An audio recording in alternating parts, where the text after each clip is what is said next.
ಮದುವೆಯಾದ ತಂಗಿಯ ಮೇಲೆ ಕಣ್ಣು ಹಾಕಿದ್ದ ಬಾಮೈದನ ಕತೆ ಮುಗಿಸಿದ ಭಾವ. ರಾಜಧಾನಿ ಹೊರವಲಯದ ಆನೇಕಲ್ ತಾಲೂಕಿನಲ್ಲಿ ಸಂಬಂಧಗಳ ನಡುವಿನ ಸಂಘರ್ಷ ಭೀಕರ ಕೊಲೆಯಲ್ಲಿ ಅಂತ್ಯವಾಗಿದೆ. ತನ್ನ ತಂಗಿಯೊಂದಿಗೆ ಅಕ್ರಮ ಸಂಬಂಧ ಹೊಂದಿದ್ದ ಎಂಬ ಕಾರಣಕ್ಕೆ ಭಾವನೆ ತನ್ನ ಮಾವ ಮೈದುನನ್ನ ಅಮಾನುಷವಾಗಿ ಹತ್ಯೆ ಮಾಡಿ ಶವವನ್ನ ಕಾರಿನ ಡಿಕ್ಕಿಯಲ್ಲಿಟ್ಟುಕೊಂಡು ಪೊಲೀಸ್ ಠಾಣೆಗೆ ಬಂದು ಶರಣಾಗಿರುವ ಘಟನೆ ಬನ್ನೇರುಘಟ್ಟ ಪೊಲೀಸ್ ಠಾಣಾ ವ್ಯಾಪ್ತಿಯಲ್ಲಿ ನಡೆದಿದೆ.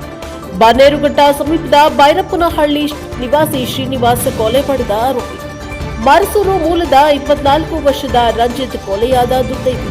ವಿಶೇಷವೆಂದರೆ ಶ್ರೀನಿವಾಸ್ ಅವರು ರಂಜಿತ್ನ ಸ್ವಂತ ಅಕ್ಕ ಪವಿತ್ರ ಎಂಬುವರನ್ನ ವಿವಾಹವಾಗಿದ್ದರು.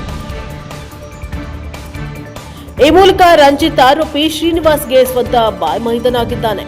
ಆರೋಪಿ ಶ್ರೀನಿವಾಸನ ತಂಗಿ ಕೋಮಲ ಎಂಬಾಕೆಯ ಜೊತೆ ರಂಜಿತ್ ಅಕ್ರಮ ಸಂಬಂಧ ಹೊಂದಿದ್ದ ಎನ್ನಲಾಗಿದೆ. ಕೋಮಲಳಿಗೆ ಈಗಾಗಲೇ ಬೇರೊಬ್ಬರ ಜೊತೆ ಮದುವೆಯಾಗಿತ್ತು. ಆದರೆ ಆಕೆ ತನ್ನ ಗಂಡನನ್ನ ಬಿಟ್ಟು ರಂಜಿತ್ ಜೊತೆಗೆ ಪರಾರಿಯಾಗಿತ್ತು. ಈ ವಿಚಾರ ಎರಡು ಕುಟುಂಬಗಳ ನಡುವೆ ದೊಡ್ಡ ಮಟ್ಟದ ಗಲಾಟೆ ಮತ್ತು ಮುನ್ಸಿಗೆ ಕಾರಣವಾಗಿತ್ತು.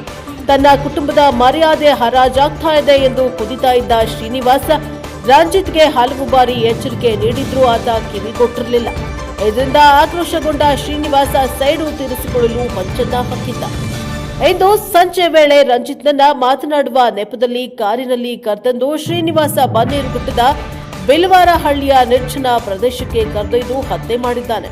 ಬಳಿಕ ರಕ್ತ ಸಿಕ್ತ ಮೃತದೇಹವನ್ನ ತನ್ನದೇ ಕಾರಿನ ಡಿಕ್ಕಿಯಲ್ಲಿ ಹಾಕಿಕೊಂಡು ನೇರವಾಗಿ ಬನ್ನೇರುಘಟ್ಟ ಪೊಲೀಸ್ ಠಾಣೆಗೆ ತೆರಳಿದ್ದಾನೆ. ಅಲ್ಲಿ ಪೊಲೀಸರ ಮುಂದೆ ತಾನು ಕೊಲೆ ಮಾಡಿರುವುದಾಗಿ ಒಪ್ಪಿಕೊಂಡು ಶರಣಾಗಿದ್ದಾನೆ.